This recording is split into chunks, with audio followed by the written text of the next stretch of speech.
مرزا صاحب نے کہا کہ سیدنا عمر بن عاص رضی اللہ عنہ نے مالک اشتر کو زہر دے کر مروا دیا یا مار دیا.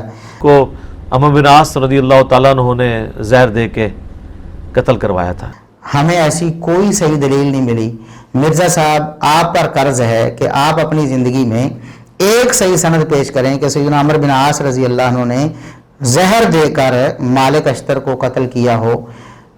ایسی کوئی صحیح دلیل اگر آپ کے پاس ہے تو پیش کریں، ورنہ ایسی بے بنیاد باتیں پھیلانے سے باز رہیں. اگر آپ کوئی صحیح سند پیش کر دیں گے، امکان تو نہیں ہے، تو ہم اللہ کے فضل و کرم سے آپ کا شکریہ ادا کریں گے. لیکن جب تک صحیح سند نہیں ہے، آپ کو کس نے حق دیا کہ اس طرح کی باتیں پھیلائیں؟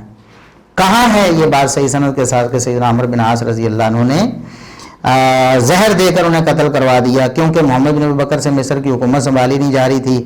تو سیدنا علی نے کہا تم واپس آ جاؤ، میں مالک اشتر کو بھیجتا ہوں، کیونکہ وہ بہت دلیر آدمی تھے. جنگ جمل اور صفین میں ان کی بہت بڑی کنٹریبیوشن تھی. کیونکہ محمد بن ابی بکر سے مصر کی جو حکومت ہے سنبھالی نہیں جا رہی تھی، تو سیدنا علی نے کہا کہ تم واپس آ جاؤ، میں مالک اشتر کو بھیج رہا ہوں، کیونکہ وہ بہت دلیر آدمی تھے. جنگ صفین میں، جمل میں ان کی بہت بڑی کنٹریبیوشنز ہیں.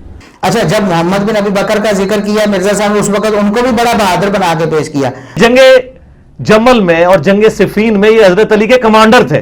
ان کو حضرت علی نے اپنے دور میں مصر کا گورنر لگایا تھا اپنے دور خلافت میں.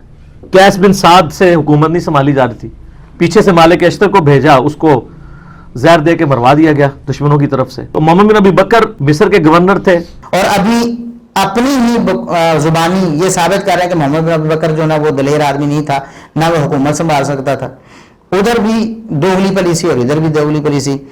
کہتے ہیں کہ خیر راستے میں دھوکے سے انہیں شہد پلا کر مہمان کر کے انہیں قتل کر دیا سیدنا عمر بن عاص رضی اللہ عنہ نے. یہ بالکل غلط بات ہے، اس کی کوئی دلیل نہیں ہے.